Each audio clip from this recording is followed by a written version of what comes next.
प्रकाशित वाक्य 6 में सूरज चांद तारों के काले पड़ के गिर जाने का क्या मतलब है? प्रकाशित वाक्य 13 में उस पशु का क्या मतलब है जो उस समुद्र में से निकलता है? प्रकाशित वाक्य 13 में 666 अंक की भौतिक पूर्ति क्या है?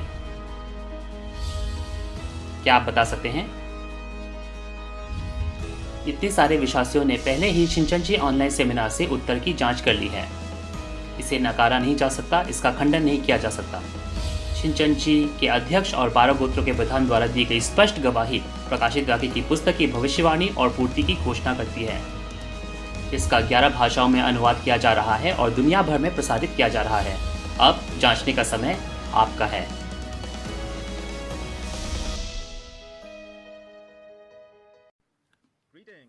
अभिवादन सभी को, जितने भी पास्टर्स हैं, थियोलॉजी स्टूडेंट्स हैं और विश्वासी हैं जो आज शिनचेनजी ऑनलाइन सेमिनार में जुड़ रहे हैं। प्रकाशित वाक्य के भविष्यवाणी और पूर्ति की गवाही परमेश्वर की नई वाचा। मेरा नाम ली जंगसू है और मैं आज का प्रसारण रहूंगा। सबसे पहले मैं आप सभी का धन्यवाद करना चाहता हूं जो आज इस सेमिनार में जुड़े हैं। ये सेमिनार प्रकाशित वाक्य के भविष्यवाणियों और पूर्ति के बारे में गवाही देते हैं और ये वो चीजें हैं जो आज हम सभी विश्वासियों को जाननी जरूरी हैं। ये प्रकाशित वाक्य की पुस्तक आज खुल चुकी है और आज इसके बारे में गवाही दी जाती है और आज बहुत सारे देशों के पादरी हमारे साथ MOU साइन करते हैं और हमारे साथ एक होकर इस वचन की गवाही देना चाहते हैं। तो इसके लिए हम आपके बहुत बहुत आभारी हैं। ये सेमिनार जो है बहुत सारे भाषाओं में अलग अलग जगह पर पूरी दुनिया में प्रसारण किया जा रहा है। तो हम आशा करते हैं कि आज का जो सेशन होगा वो हमारे लिए भी बहुत अनुग्रह से भरपूर होगा। तो चलिए एक प्रार्थना के साथ शुरू करते हैं। हे परमेश्वर पिता जो पवित्र हैं और जिसका हम धन्यवाद करते हैं, हम बहुत बहुत आपका धन्यवाद करते हैं आज कि आपने ये शिनचेनजी ऑनलाइन सेमिनार हमें आयोजित करने का मौका दिया। ये प्रकाशित वाक्य के भविष्यवाणी और पूर्ति की गवाही परमेश्वर की नई वाचा। 2000 साल तक ये प्रकाशित वाक्य का वचन जो था वो 7 मुहरों से बंद था और परमेश्वर के दाहिने हाथ में था। तो कोई भी नहीं था जो स्वर्ग में हो या पृथ्वी पर हो या पृथ्वी के नीचे हो जो इसे देख सकता था। लेकिन अब ये समय आ गया है जब यीशु मसीह उन 7 मुहरों को खोलते हैं और सारी भविष्यवाणियां पूरी होती है और वो उन्हें वाचक के पादरी को दिखाते हैं ताकि वे सभी कलीसिया को इसकी गवाही दे सके। तो अब पूरी दुनिया इसके बारे में गवाही दे सकती है। आज प्रकाशित वाक्य 17 के जो वचन है वो हमारे शिमोन गोत्र के जो प्रधान हैं वे इसकी गवाही देंगे। तो जो हमारे गोत्र के प्रधान हैं उनको तू भरपूर तू उनको आत्मा दे ताकि वे इस वचन की गवाही अच्छे से दे सके। और जितने भी यहाँ सेमिनार में जुड़े हैं, जो भी विश्वासी हैं, जो भूखे प्यासे हैं, उन्हें तू आंखें दे, वे कान दे जिसके माध्यम से वे जान सके, सुन सके, समझ सके। ये सारी विनती हम यीशु मसीह के नाम से मांगते हैं जो जीवित हैं। आमीन। ये सेमिनार इस समय सोशल डिस्टेंसिंग और कोविड-19 के गाइडलाइंस के अंतर्गत रखी जा रही हैं। अब ये बहुत जरूरी समय है जब हम जीवन के वचन सुनेंगे। तो चलिए हम शिमोन गोत्र के जो प्रधान हैं उनको बुलाते हैं। वे हमें प्रकाशित वाक्य 17 के बारे में बताएंगे। प्रकाशित वाक्य 17 उस बड़ी वैश्या और 7 सिर और 10 सींग के बारे में बताता है और उस व्यभिचार की मदिरा के बारे में बताता है जिससे सभी राष्ट्र भ्रमित हो गए हैं। और ये सारी चीजें आज हमारे वाचा के पादरी ने देखा। क्या आप उस वैश्या के बारे में जानते हैं? उस 7 सिर और 10 सींग के बारे में जानते हैं? अगर आपको नहीं पता तो हम भी उस वैश्या के व्यभिचार की मदिरा से भ्रमित हो सकते हैं, मतवाले हो सकते हैं। तो आज चलिए हम उस वैश्या और 7 सिर और 10 सींग पशु के बारे में अच्छे से जानें। तो चलिए शिमोन गोत्र के प्रधान सी ली सुंगजू को बुलाएंगे जो आज वचन की गवाही देंगे।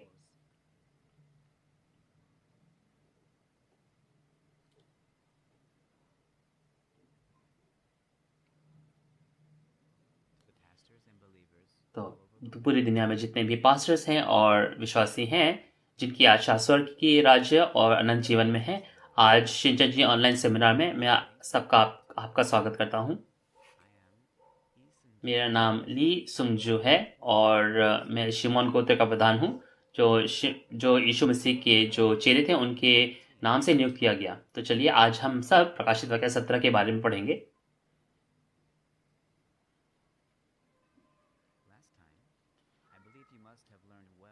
पिछले बार आपने प्रकाशित वाक्य 16 के वचन को अच्छे से पढ़ा होगा, जो आपने फिलिपुस के गोत्र के प्रधान से पढ़ा। आज हम परमेश्वर की नई वाचा प्रकाशित वाक्य 17 के बारे में पढ़ेंगे, जो कि परमेश्वर के जो भविष्यवाणी है और उनकी पूर्ति है। तो चलिए एक साथ पढ़ें। आज का जो शीर्षक है वो है शैतान का भोजन, व्यभिचार की मदिरा। ये वचन व्यभिचार की मदिरा क्यों बताता है और कौन इस व्यभिचार की मदिरा को देता है और कौन है जो उसे पीते हैं, आज हम इसके बारे में जानेंगे। तो प्रकाशित वाक्य 17 के बारे में तो चलिए जो मुख्य बिंदु है उस पर चलते हैं। हमने प्रकाशित वाक्य 16 में देखा कि वो जो 7 कटोरे हैं जो परमेश्वर के कोप से भरे हैं वे प्रकट होते हैं, और प्रकाशित वाक्य 17 इस कोप के कटोरे को जब उन विश्वासघातियों और विनाशकों पर उंडेला गया तब होती हैं। और ये जो स्थान है जहां ये हो रहा है वो बाबुल है, जहां जो परमेश्वर के लोगों को क्या है, बंदी बना लिया गया है। और इस अध्याय में हम विनाशक हैं उनकी वास्तविकता जानने पाएंगे, जिनके बारे में हमने प्रकाशित वाक्य 13 और प्रकाशित वाक्य 16 में पढ़ा है। प्रकाशित वाक्य में आप जानते हैं कि 3 प्रकार के रहस्य हैं: विश्वासघातियों, विनाशकों और उद्धारकर्ता का रहस्य। और प्रकाशित वाक्य जो 17 है वो उन विनाशकों के सभी भेदों के बारे में बताते हैं। तो आज का जो मुख्य संदर्भ है वो कहां से शुरू होता है? वो वहां से शुरू होता है जब स्वर्गदूत बोलते हैं कि मैं उस बड़ी वेश्या का रहस्य तुझे बताऊंगा। और इस का जो रहस्य है वो अंत में बताया गया है। और यहाँ हम देख सकते हैं कि उस बड़ी वेश्या का भेद और 7 सिर और 10 सींग का भेद, ये सारी चीजें हमें बताई गई हैं, बहुत ही विस्तार से बताई गई हैं। तो ये बाबुल का रहस्य और विनाशकों का रहस्य है, और ये उस दूसरे आगमन में फंसे के बारे में भी है, जब जो परमेश्वर के लोग हैं वे बाहर आने पाते हैं।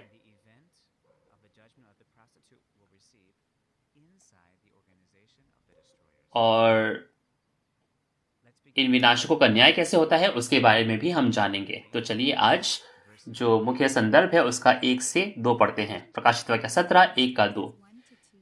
जिन 7 स्वर्गदूतों के पास वे 7 कटोरे थे उनमें से एक ने आकर मुझसे ये कहा, इधर आ, मैं तुझे उस बड़ी वेश्या का दंड दिखाऊं जो बहुत से पानी पर बैठी है, जिसके साथ पृथ्वी के राजाओं ने व्यभिचार किया और पृथ्वी के रहने वाले उसके व्यभिचार की मुद्रा से मतवाले हो गए थे।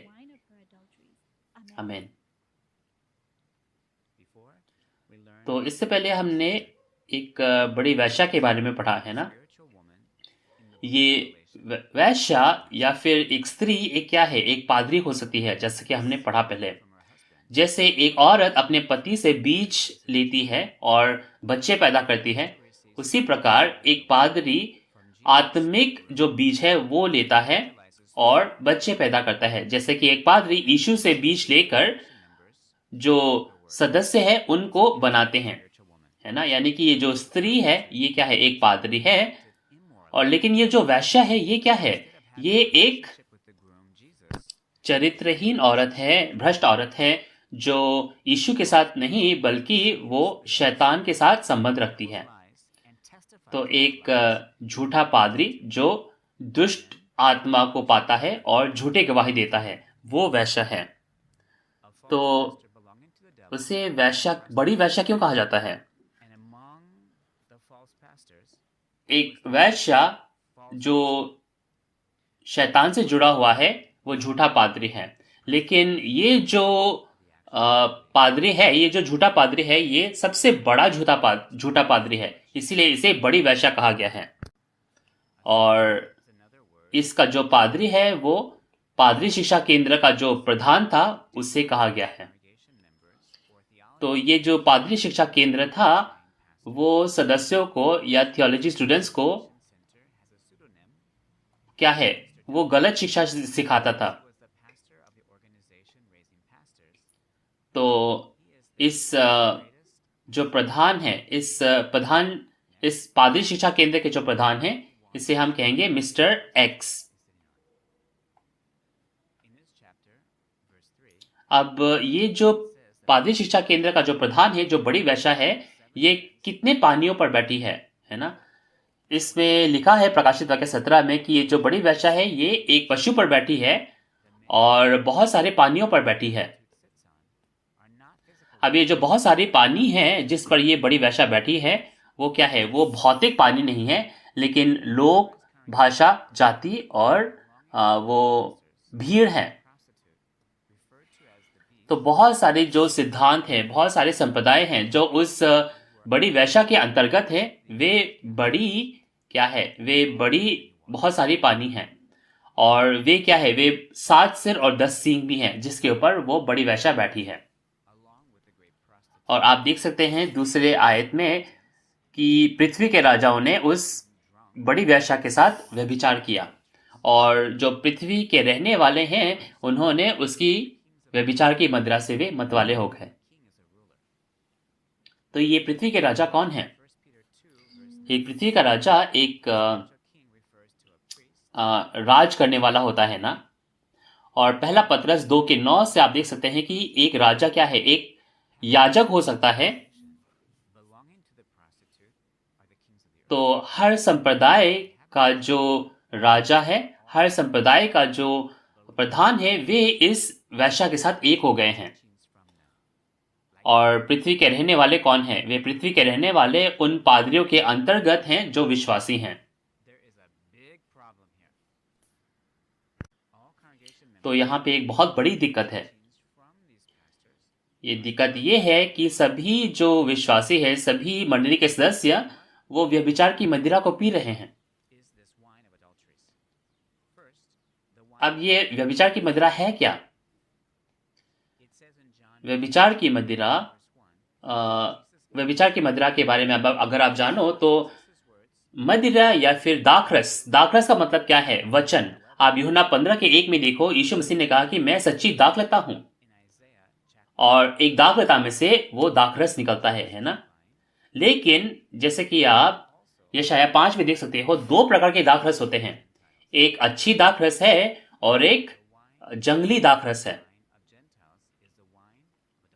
जो उन जंगली दाखलताओं में से निकलता है, जो अन्य जातियों में से है, वो जंगली दाखरस है। अब यीशु मसीह के जो वचन हैं और जो शैतान के वचन हैं, जो व्यभिचार की मदिरा है, वो क्या है, मिक्स हो जाता है। यीशु मसीह के वचन और शैतान का वचन, ये क्या है, ये मिल जाते हैं, मिश्रित हो जाते हैं, इसीलिए ये व्यभिचार की मदिरा हो जाती है। और इसीलिए इसे भी क्या है, उस भले और बुरे के पेड़ का फल बताया गया है, जिसे कोई खाता है तो मर जाता है। आप दानियल 4 में जाओ तो आप एक राजा नबूकदनेस्सर को देख सकते हैं, जिन्होंने परमेश्वर के लोगों को मार दिया। उसे एक पेड़ की नाई कहा गया। तो ये जो पेड़ है, ये पेड़, ये वो जंगली दाख लता बन जाता है जो अन्य जातियों का है।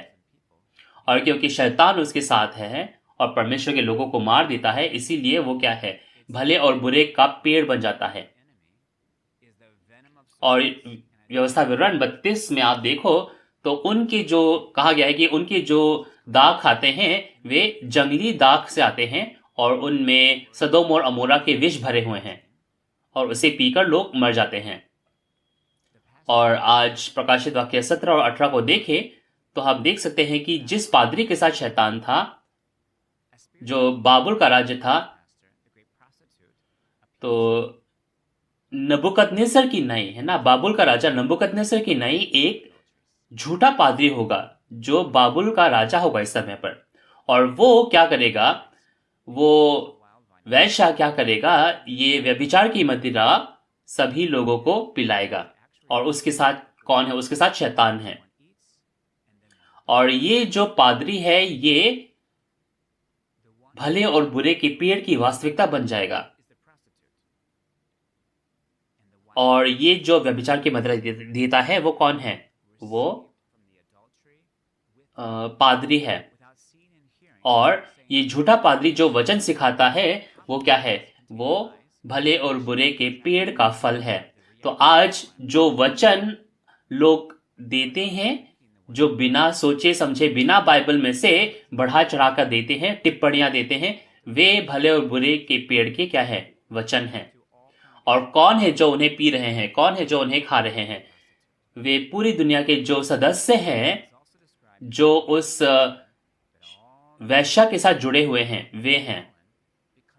और प्रकाशित वाक्य 17 में हम देख सकते हैं कि जो पूरे राष्ट्र है वे उस व्यभिचार की मदिरा से मतवाले हो गए हैं।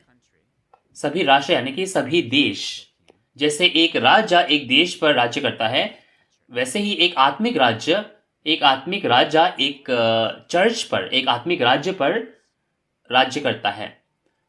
तो ये सभी राष्ट्र क्या है? सभी चर्चें, सभी कलीसियाएं। तो हम देख सकते हैं कि उस वैश्या के द्वारा सभी लोगों ने क्या है? ये वचन सीखा और वे उस झूठे वचन को सीखकर उनकी आत्माएं मर गई हैं। तो जिन विश्वासियों को स्वर्ग के राज्य की आशा थी और अनंत जीवन की आशा थी, वे शैतान का वचन खाते हैं, ना कि परमेश्वर का वचन, और उनकी आत्माएं मर जाती हैं। तो ये बहुत ही गंभीर समस्या है और हमें इसके बारे में सोचने की जरूरत है। हमें एक एक जो आयत है वो समझने की जरूरत है, क्योंकि आज जो हमें भोजन खाने की जरूरत है वो शैतान का भोजन नहीं, लेकिन परमेश्वर का भोजन खाने की जरूरत है ना? परमेश्वर का वचन प्रकाशित वाक्य 2:17 में जैसे कहा गया है, वो क्या है? गुप्त मन्ना। वो गुप्त मन्ना है जो हमें आज खाने की जरूरत है। ये गुप्त मन्ना यीशु ने इसका वादा किया, और यीशु किसे देता है? उस जय पाने वाले को देता है।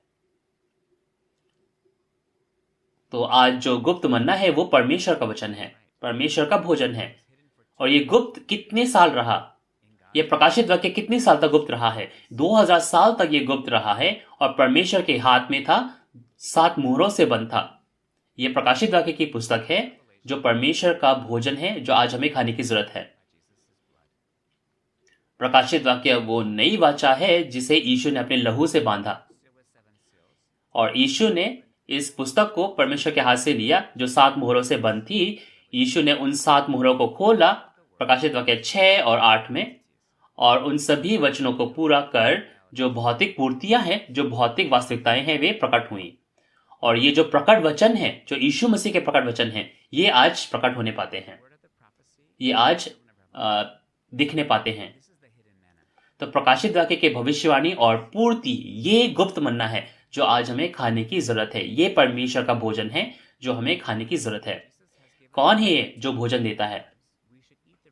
क्योंकि यीशु उससे किसे देते हैं? उसे जय पाने वाले को देते हैं। तो आज हमें यीशु के वचन को खाने के लिए जय पाने वाले से इसे खाने की जरूरत है। तो चलिए प्रकाशित वाक्य 17:3-6 पढ़ते हैं। तब वह मुझे पवित्र आत्मा में जंगल को ले गया, और मैंने लाल रंग के पशु पर जो निंदा के नामों से भरा हुआ था और जिसके 7 सिर और 10 सींग थे, एक स्त्री को बैठे हुए देखा।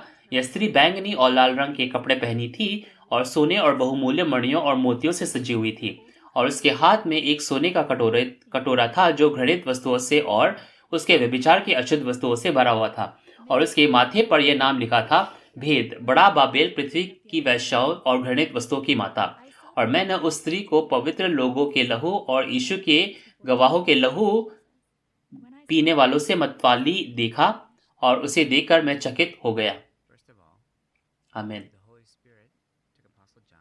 तो ये पवित्र आत्मा जो है उससे कहाँ, उस वाचा के पादरी को कहाँ ले गए? उसे जंगल में ले गए, या फिर आप कह सकते हो रेगिस्तान में ले गए। पहले आगमन के समय में भी पवित्र आत्मा यीशु मसीह को उस जंगल या रेगिस्तान में ले गए थे, है ना? और यीशु को वहां पे क्या है, उनकी परीक्षा ली गई। उसी प्रकार प्रकाशित वाक्य के पूर्ति के समय पर ये पवित्र आत्मा जो है ये नया यूहन्ना को जंगल ले जाते हैं, और ये जो नया यूहन्ना है ये इस वेश्या को देखकर बहुत चकित हो जाते हैं। अब ये जो पशु है ये क्या है, ये 7 सिर और 10 सींग वाला पशु है।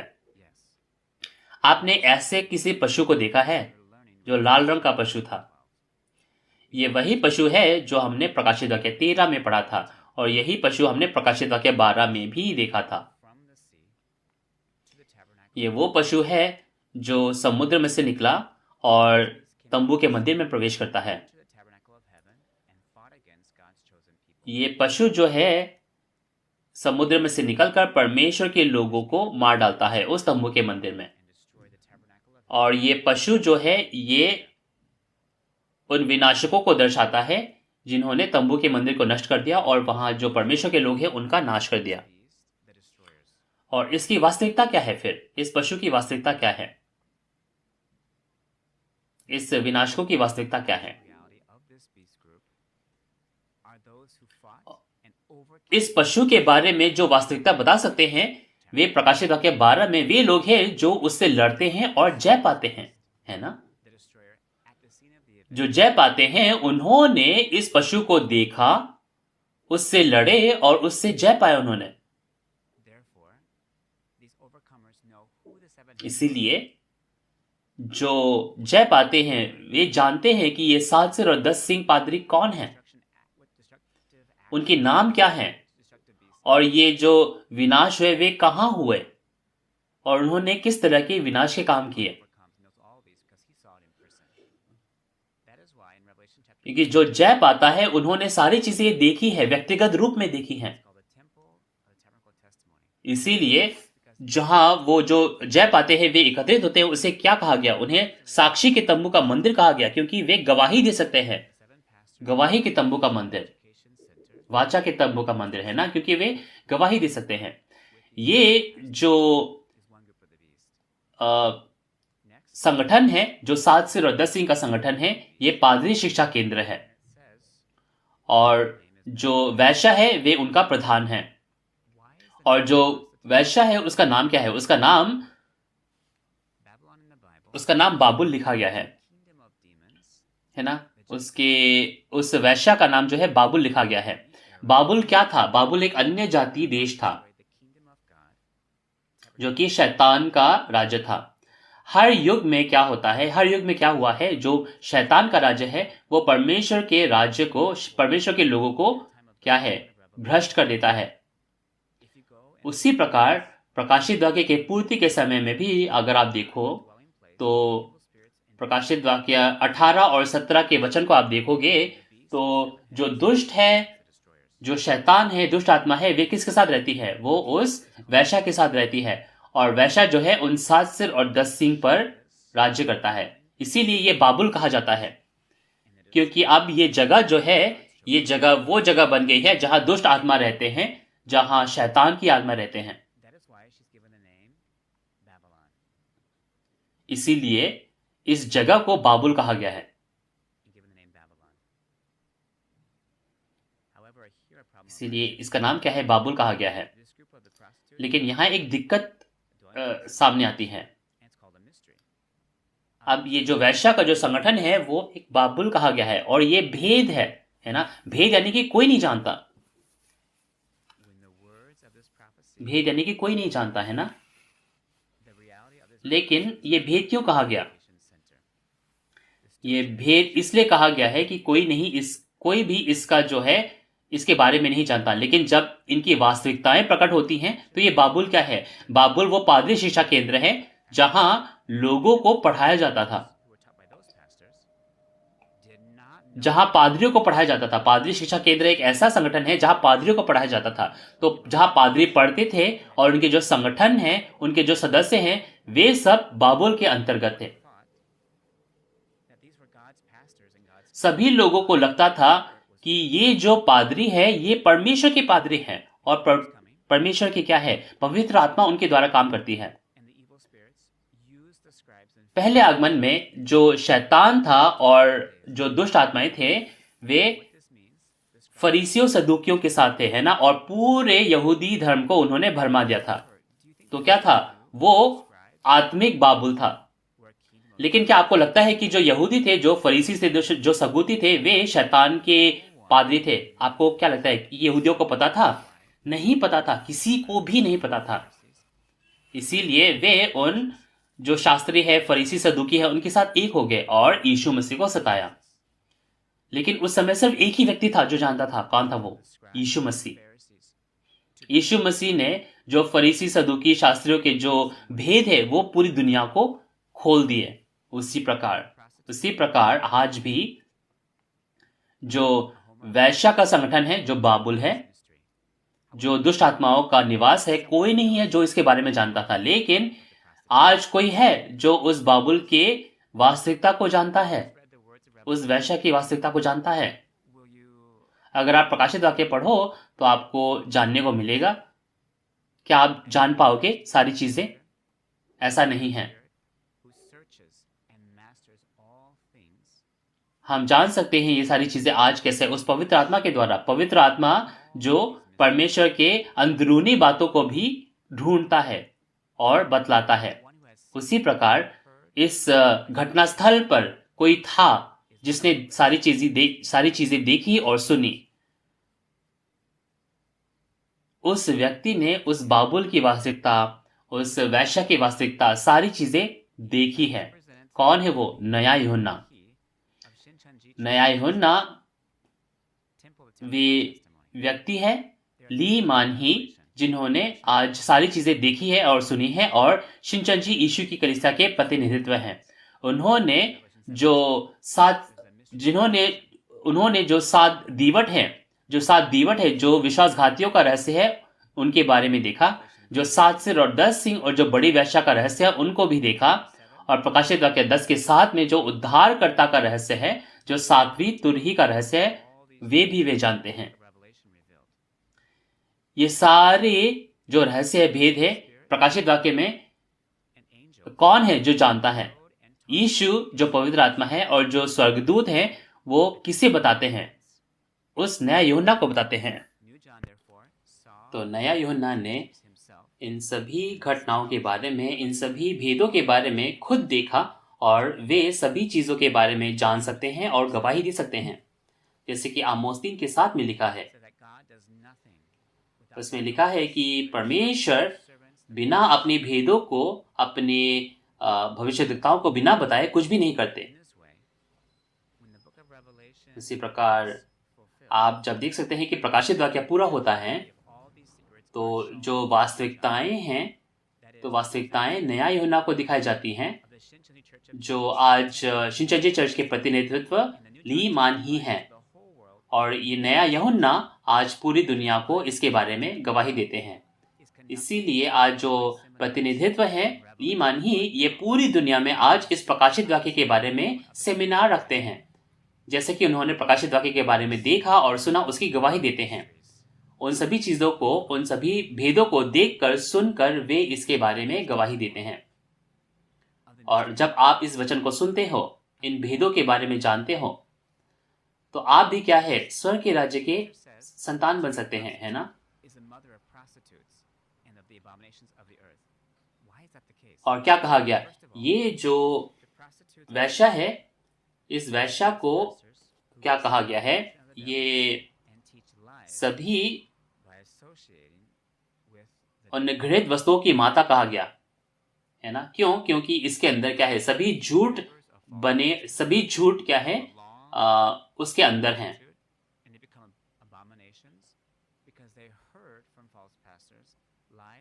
अब ये जो लोग हैं जो उस वैश्या के अंतर्गत है, ये भी घृणित पशु बन जाते हैं, क्योंकि उन्होंने क्या है? झूठे वचन सीखे और वे क्या है? घृणित पशु की तरह बन गए हैं, जिनके अंदर झूठ है। और इससे इस वैश्या को माता कहा गया, है ना? माता क्यों कहा गया है? इस औरत ने क्या है? शैतान के साथ व्यभिचार किया है और शैतान के बीज को अपनाकर उसने जो शैतान की जो संतान है, झूठे पादरियों को सिखाया। तो ये जो बड़ी वेश्या है, इसका जो पाप है, इसका जो झूठ है, वो बहुत ही महान है ना, बहुत ही बड़ा है। तो चलिए आगे और पढ़ते हैं। प्रकाशित वाक्य 17, 7 से 13। उस स्वर्गदूत ने मुझसे कहा, तू क्यों चकित हुआ? मैं स्त्री और उस पशु का जिस पर वह सवार है और जिसके 7 सिर और 10 सींग हैं, तुझे भेद बताता हूँ। जो पशु तूने देखा है, या पहले तो था पर अब नहीं है, और अथाह कुंड से निकलकर विनाश में पड़ेगा। और पृथ्वी के रहने वाले जिनके नाम जगत की उत्पत्ति के समय से जीवन की पुस्तक में लिखे नहीं गए, इस पशु की यह दशा देखकर कि पहले था और अब नहीं है और फिर आ जाएगा, अचंभा करेंगे। यह समझने के लिए एक ज्ञानी मन आवश्यक है। वे 7 सिर पहाड़ है और जिन पर वह स्त्री बैठी है, और वे 7 राजा भी है। 5 तो हो चुके हैं और 5 तो हो चुके हैं, एक अभी है और एक अब तक आया नहीं, और जब आएगा तो कुछ समय तक उसका रहना भी अवश्य है। जो पशु पहले था और अब नहीं है, वह आप 8वां है और उन 7 में से एक है, और वह विनाश में पड़ेगा। जो 10 सींग तूने देखे, वे 10 राजा है जिन्होंने अब तक राज्य नहीं पाया, पर उस पशु के साथ घड़ी भर के लिए राजाओं के समान अधिकार पाएंगे। ये सब एक मन होंगे और अपनी अपनी सामर्थ्य और अधिकार उस पशु को देंगे। आमीन। तो चलिए इन 7 सिर और जो 10 सिंह हैं, उसके रहस्य के बारे में जानते हैं। 7 सिर को क्या कहा गया? 7 सिर को 7 पहाड़ भी कहा गया। तो अगर आप भौतिक रूप से देखेंगे तो 7 सिर 7 पहाड़ कैसे हो सकते हैं, है ना? और 7 राजा भी कैसे हो सकते हैं? ये तो नहीं हो सकता। तो हमें अलंकारिक रूप से समझने की जरूरत है। तो 7 जो सिर है, ये क्या है? ये 7 नेता है, 7 अगुए हैं, जो 7 एक लीडर की तरह काम करते हैं, है ना? और ये क्या है? ये 7 अलंकारिक पहाड़ हैं। 7 अलंकारिक पहाड़ हैं जहां वो मिट्टी में से बनाए हुए लोगों को एकत्रित किया गया। याजकों को राजा कहा जाता है ना? यानी कि पादरी क्या है? पादरी एक आत्मिक अलंकारिक राजा है, आध्यात्मिक राजा है। तो ये जो 7 राजा है, ये 7 पहाड़ हैं और 7 राजा हैं। तो ये जो 7 सिर हैं, जो 7 लीडर्स हैं, 7 नेता हैं, इसे शैतान के द्वारा अधिकार मिला। ये 7 पादरी हैं जो उन 7 कलीसियाओं का नेतृत्व करते हैं।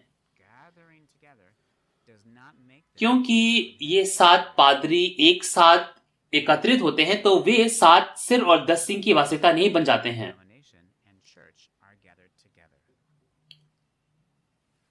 वे 7 पादरी अपने अपने सभी से जो कलीसिया हैं उनके साथ एकत्रित होते हैं, है ना? सिर्फ 7 पादरी नहीं, लेकिन 7 पादरियों के साथ जो उनके सदस्य हैं, जो उनके चर्च हैं, वे भी सब एकत्रित होते हैं। तो इनका जो समूह बनता है, वो क्या समूह है? वो पादरी शिक्षा केंद्र समूह है।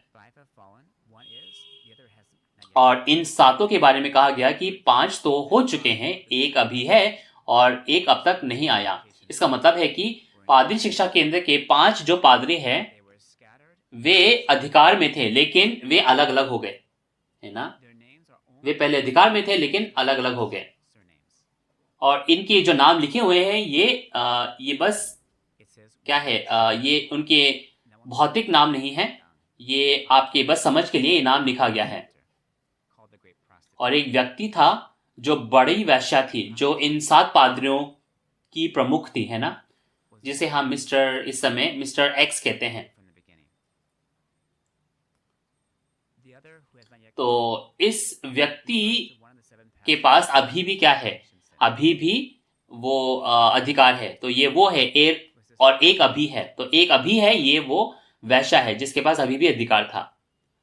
और एक व्यक्ति जो और आने वाला है, वो बाद में आएगा, जिसे हम क्या है? मिस्टर एक्स कहेंगे, है ना? और वो थोड़ी देर के लिए आएगा, उसे थोड़ी देर अधिकार मिलता है, लेकिन थोड़ी देर के बाद वो बाहर चला जाता है। सिर्फ 7 लोग एकत्रित हो जाए तो उसे हम 7 सिर नहीं कह सकते हैं। लेकिन जो वास्तविकताओं के हिसाब से पूरी होती हैं, जो भविष्यवाणियों के हिसाब से पूरी होती हैं, सिर्फ वे ही 7 सिर बन सकते हैं। तो ये पशु किस तरह का पशु है? जो पहले था अब नहीं है, और ये 8वां राजा है। क्या मतलब है इसका? तो चलिए इसके बारे में देखते हैं। ये जो पशु है जो पहले था और अब नहीं है, इसकी क्या वास्तविकता है? ये वो सांप समान व्यक्ति है, सांप समान पादरी है जो तंबू के मंदिर में था लेकिन विनाशकों के साथ एक हो गया। इस पादरी ने क्या किया? इस सांप समान पादरी ने क्या किया? इसने तंबू के मंदिर में जो विनाशकों के जो अधिकार है उसको अपनाया और वहां उसने अपने अधिकार का क्या है इस्तेमाल किया। तो इस व्यक्ति ने क्या करना चाहा? इस व्यक्ति ने उस तंबू के मंदिर में ही क्या है अपने अधिकार का इस्तेमाल किया। और नया यूहन्ना इन सभी घटनाओं के बारे में जानता था। नए यूहन्ना ने इन सभी पशुओं के वास्तविकताओं के बारे में देखा और इस पशु के बारे में भी जो पहले था और अब नहीं है। उसने ये सारी चीजें खुद देखी। इसीलिए आज हम उन पशुओं के जो क्रम है उसके भी बारे में बता सकते हैं। सिर्फ एक ही व्यक्ति है जो इन सभी चीजों को देखता और सुनता है, वही इसके बारे में गवाही दे सकता है। इस सांप व्यक्ति को 8वां राजा क्यों कहा गया? वो इसलिए है क्योंकि अंत में ये जो पशु है ये उन 7 सिरों पर भी, 7 पादरियों पर भी उनका अधिकार भी छीन लेता है। इसीलिए उसे 8वां राजा कहा गया। अब ये सींग क्या है? सींग जैसे कि हम जानते हैं सिर के ऊपर होते हैं, है ना? और सींग जो है वो एक अधिकार या फिर एक शक्ति के रूप में भी हम देख सकते हैं, क्योंकि सिर जो एक पादरी है तो जो सींग है वो क्या है? सींग क्या है? सींग वो आधिकारिक लोग हैं, है ना? वे आधिकारिक लोग हैं, वे प्रचारक हैं जो उस मिस्टर जो सांप है, जो सांप समान पादरी है, जो 8वां राजा है, उसके साथ एक हो जाते हैं। और इन 10 सींगों की वास्तविकता क्या है? ये 10 सींग वे 10 सींग हैं जिनके पास अधिकार था, लेकिन इन 10 सींगों के पास अपना राज्य नहीं था। एक राजा, राजा का मतलब है कि एक पादरी, और एक राजा के पास क्या है? अपना राज्य होता है, अपना देश होता है, और एक पादरी के पास अपना चर्च होता है। तो यानी कि उनको एक राज्य नहीं मिला, यानी कि उन्हें अपना चर्च नहीं मिला, है ना? यानी कि उन 10 सींगों के पास एक प्रधान पादरी होने के रूप में कोई अपना चर्च नहीं था। लेकिन ये जो 10 आधिकारिक लोग थे ये उस सांप समान व्यक्ति के साथ एक हो जाते हैं, एक एल्डर के रूप में, एक प्रचारक के रूप में उस सांप समान व्यक्ति के साथ एक हो जाते हैं। तो ये जो 10 सिंह है और जो 8वां राजा है वो एक हो जाते हैं, वो एक उद्देश्य को पूरा करने के लिए एक हो जाते हैं। और ये जो 8वां राजा है और 10 सिंह है वे एक होकर उस वैश्या का न्याय करेंगे, जैसे कि प्रकाशित वाक्य 17 के 16 से 17 में हम देखेंगे वे उस वैश्या का अंत कर देते हैं। तो चलिए हम 14 से लेकर 18 पढ़ते हैं। ये मेमने से लड़ेंगे और मेमना उन पर जय पाएगा, क्योंकि वह प्रभुओं का प्रभु और राजाओं का राजा है, और जो बुलाए हैं, चुने हुए हैं और विश्वास योग्य है उसके साथ है, वे भी जय पाएंगे। फिर उसने मुझसे कहा, जो पानी तूने देखे जिन पर वैश्या बैठी है वे लोग, भीड़, जातियां और भाषाएं हैं, और जो 10 सिंह तूने देखे हैं वे उस पशु और उस वैश्या से बैर रखेंगे और उसे लाचार और नंगी कर देंगे और उसके मांस खा जाएंगे और उसे आग में जला डालेंगे, क्योंकि परमेश्वर उनके मन में यह डालेगा कि वे उसकी मनसा पूरी करें। और जब तक परमेश्वर के वचन पूरे ना हो तब तक एक मन होकर अपना अपना राज्य पशु को दे देंगे। और वह स्त्री जिसे तूने देखा वे बड़ा नगर है जो पृथ्वी के राजाओं पर राज्य करता है। तो हम देख सकते हैं कि लोगों को बाहर बुलाया जाता है ना? ये दूसरे आगमन पर फंसे का जो घटना है वो है।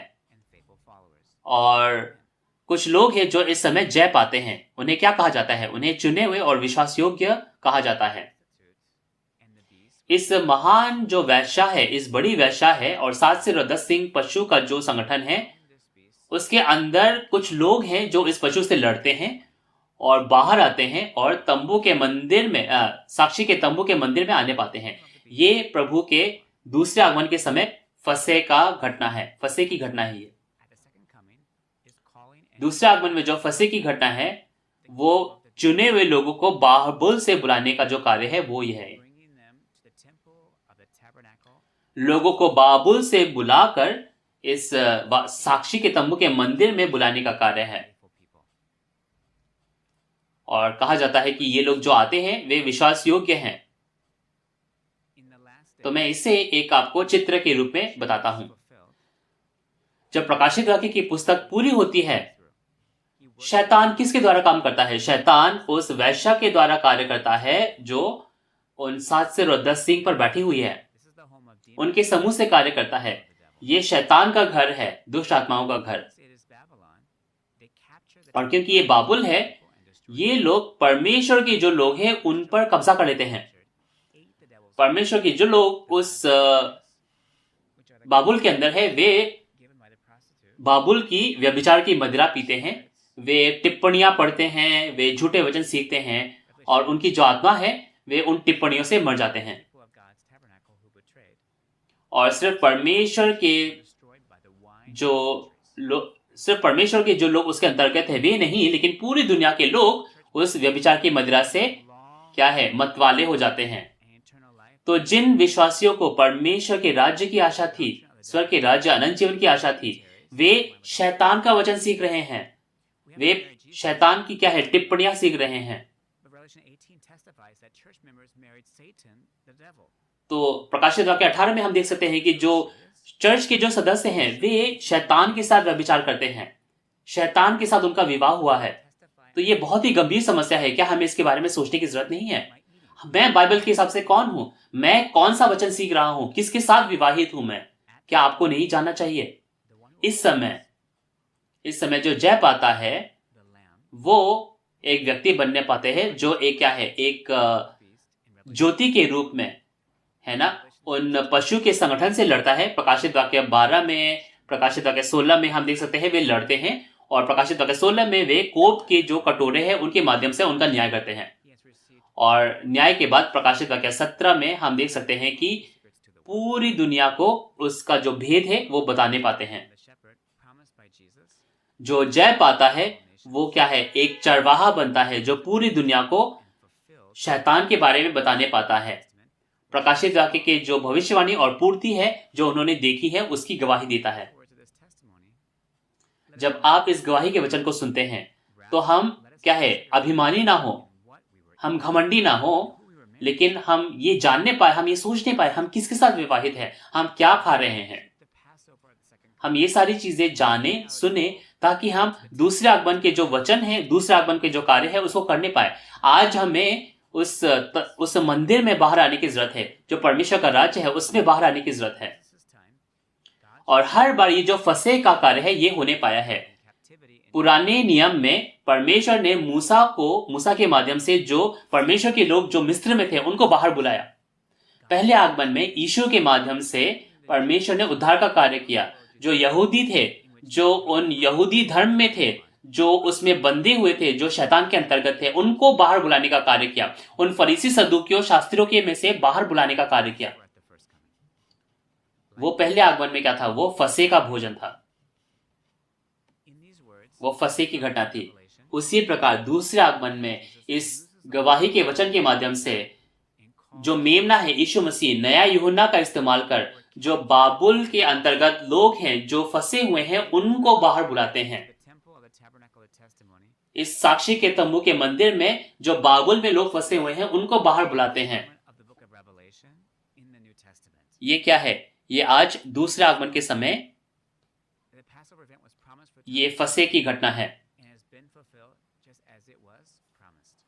और ये जैसे बाइबल में लिखा गया है वैसे ही आज सारी चीजें पूरी होती हैं। इसीलिए बहुत सारे लोग है ना, लाखों लोग जो है इस वचन को सुनकर साक्षी के तंबू के मंदिर में आने पाते हैं। तो आज प्रकाशित वाक्य, ये भविष्यवाणी की पूर्ति और ये जो परमेश्वर की नई वाचा है ये पूरी दुनिया में फैल रहा है। अनगिनत पादरियों ने इसे सुना और वे क्या है, आज हमारे साथ MOU बनाते हैं। और यीशु के नाम से मैं ये आशा करता हूँ, ये मैं प्रार्थना करता हूँ कि हम सभी पादरी, हम सभी विश्वासी इस वचन को जानने पाए और इस नई वाचा के कार्य में भाग लेने पाए और हम सब उद्धार पाने पाए। और अब ये जो 10 सींग है और जो 8वां राजा है वो उस वैश्या को नंगी कर देंगे और क्या है, उसका न्याय करेंगे। अब ये जो 10 सींग है, ये 10 सींग क्या है? ये 10 सींग 10 राजा हैं। और ये जो 8वां राजा है, 10 सींग क्या है? वे 10 प्रचारक हैं जो उस 8वां राजा के साथ एक हो जाते हैं। ये 10 प्रचारक क्या करते हैं? अपना जो अधिकार है वो उस 8वां राजा को, उस सांप समान व्यक्ति को दे देते हैं और ये उस वैश्या का न्याय करते हैं। पहले क्या है? पहले ये जो 10 सींग थे वे उस वैश्या के साथ एक थे, है ना? लेकिन अब क्या है? ये जो 10 सींग है उस पशु के, उस वैश्या के विरुद्ध हो जाते हैं और उससे नफरत करते हैं, है ना? उससे बैर रखते हैं।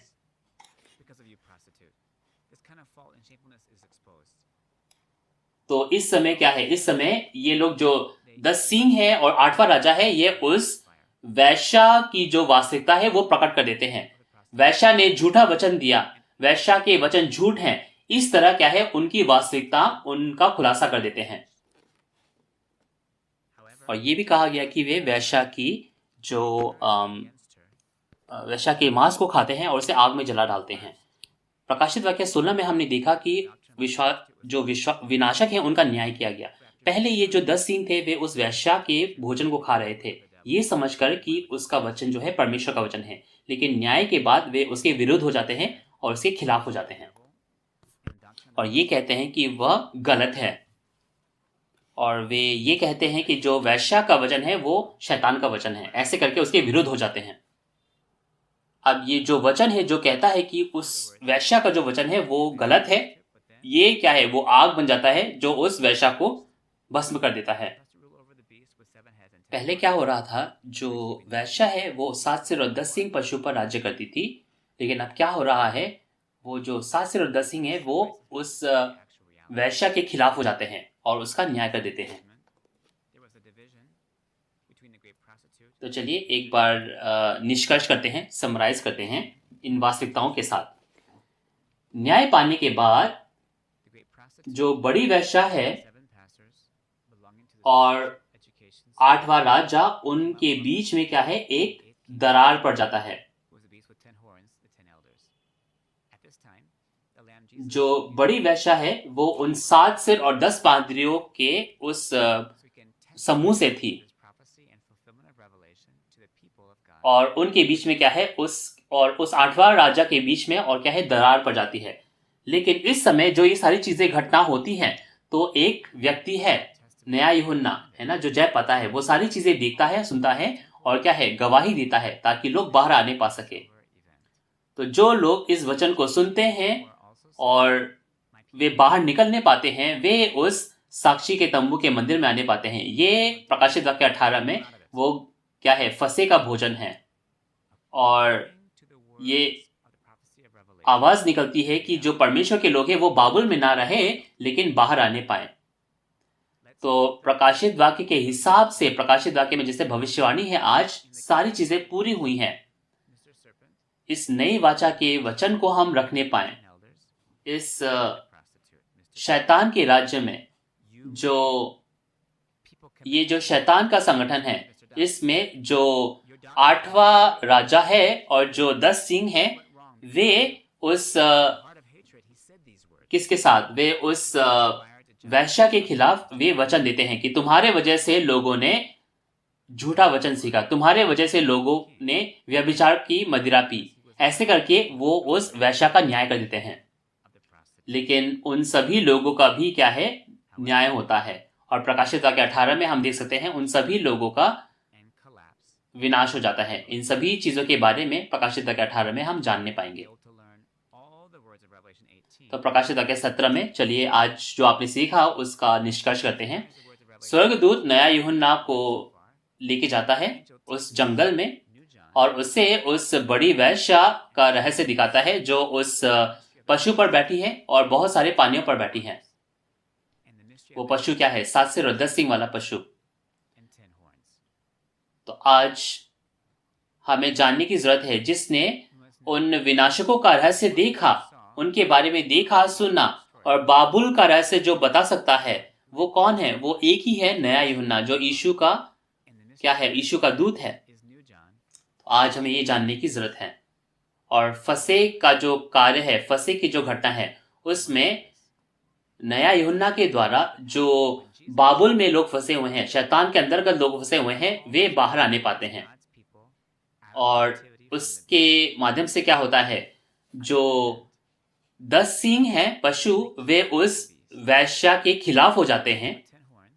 लेकिन अब प्रकाशित वाक्य 18 में उन सभी जो समूह है उसका भी न्याय हो जाता है, पूरे बाबुल का न्याय हो जाता है। आज हम पूरे जो विश्वासी है पूरी दुनिया में, हम उस बहुत बड़े, उस महान क्लेश में से गुजर रहे हैं। इस समय हम बाहर आकर परमेश्वर के वचन में जाने पाए, हम परमेश्वर में एक होने पाए और वचन के माध्यम से हम एक परिवार बनने पाए, एक दूसरे से हम प्रेम रखें और एक दूसरे को माफ कर सकें।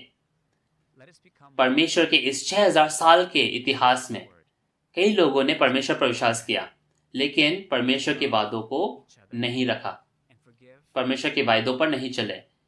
इस समय हम वे लोग बनने पाए जो परमेश्वर के भविष्यवाणी और पूर्ति परमेश्वर की नई वाचा प्रकाशित वाक्य पर चलने पाए। ऐसा करके हम परमेश्वर के जो अनंत जीवन है, परमेश्वर के राज्य को पाने पाए। हम सब परमेश्वर में एक हैं, वी आर वन। चलिए हम प्रार्थना में चलें। हे परमेश्वर पिता, जिसको हम सभी धन्यवाद देते हैं, आज हम आपका धन्यवाद करते हैं कि आपने हमें इन प्रकाशित वाक्य 17 के वचन में प्रकाशित वाक्य 17 के वचन को समझने की आशीष दी। हे परमेश्वर, तुझे हम धन्यवाद देते हैं कि तूने हमें ये आंख दी और हमें कान दी और वो मन दिया जिसके माध्यम से हम ये वचन समझ सके। जब भी हम इन वचनों को सुने तो हम इस नई वाचा को रखने पाए और स्वर्ग के राज्य की आशा में आगे बढ़ने पाए। हम बहुत सारे उन पादरियों के लिए, उन विश्वासियों के लिए हम प्रार्थना करते हैं, तू उन्हें समझ दे और ज्ञान दे, ताकि वे जो सदस्य हैं जो उन पादरियों के अंतर्गत हैं, वे भी इस प्रकाशित वाक्य के पूर्ति के बारे में जान सकें और सभी लोग आज स्वर्ग के राज्य के वो संतान बन सकें और हम सब नई वाचा को रख सकें। और जो बाकी सेमिनार बचे हैं उसको भी हम सफलतापूर्वक रख सकें, इसकी हम कामना करते हैं। आज जितने भी लोग इस वचन को सुनते हैं, इस सेमिनार में भाग लेते हैं, वे लोग अंत तक इस वचन को सुने और अंत तक जय पाते रहें। हम ये सारी विनती यीशु मसीह के नाम से मांगते हैं जो प्रेम से भरपूर हैं। आमीन।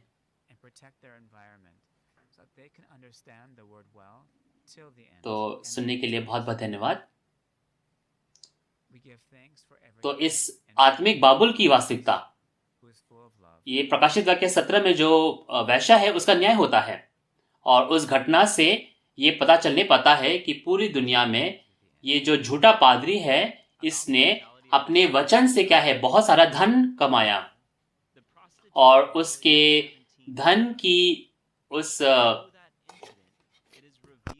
इस झूठे पादरी ने अपने वचन से बहुत सारे क्या है धन कमाया और झूठी विलासिता कमाई, है ना। और अब क्या है, इसका न्याय हो जाता है और उन सभी चीजों का खुलासा हो जाता है और सभी चीजें नष्ट हो जाती हैं। तो जी हाँ, आज आपने जैसे प्रकाशित वाक्य 17 के बारे में सीखा, तो प्रकाशित वाक्य 18 की जो आपकी जिज्ञासा है वो बढ़ रही होगी। तो अगली बार प्रकाशित वाक्य 18 हम थोमा गोत्र के जो प्रधान हैं उनके माध्यम से प्रकाशित वाक्य 18 के वचन सीखने पाएंगे। जो समय है वो बिल्कुल वैसा ही रहेगा जैसा आज है। अगर आपके और प्रश्न हैं और अगर आप शिनचेन चर्च के बारे में जानना चाहते हैं तो इन नंबर्स पर आप कांटेक्ट कर सकते हैं और हम आपके जो भी प्रश्न हैं उनका विस्तार में उत्तर देने की कामना करते हैं। तो चलिए हम आज का सेमिनार प्रभु प्रार्थना से अंत करते हैं। हे हमारे पिता, तू जो स्वर्ग में है, तेरा नाम पवित्र माना जाए, तेरा राज्य आए, तेरी इच्छा जैसे स्वर्ग में पूरी होती है वैसे ही पृथ्वी पर भी हो। हमारे दिन भर की रोटी आज हमें दे, और जिस प्रकार हमने अपने अपराधियों को क्षमा किया वैसे हमारे अपराधों को क्षमा कर, और हमें परीक्षा में ना ला, परंतु बुराई से बचा, क्योंकि राज्य और पराक्रम और महिमा सदा तेरे ही हैं। आमीन। जी हाँ, तो इसके बाद हम शिनचन जी ऑनलाइन सेमिनार परमेश्वर के भविष्यवाणी और पूर्ति की गवाही, परमेश्वर की नई वाचा, इसका हम समाप्ति करेंगे। सुनने के लिए आप सभी का धन्यवाद।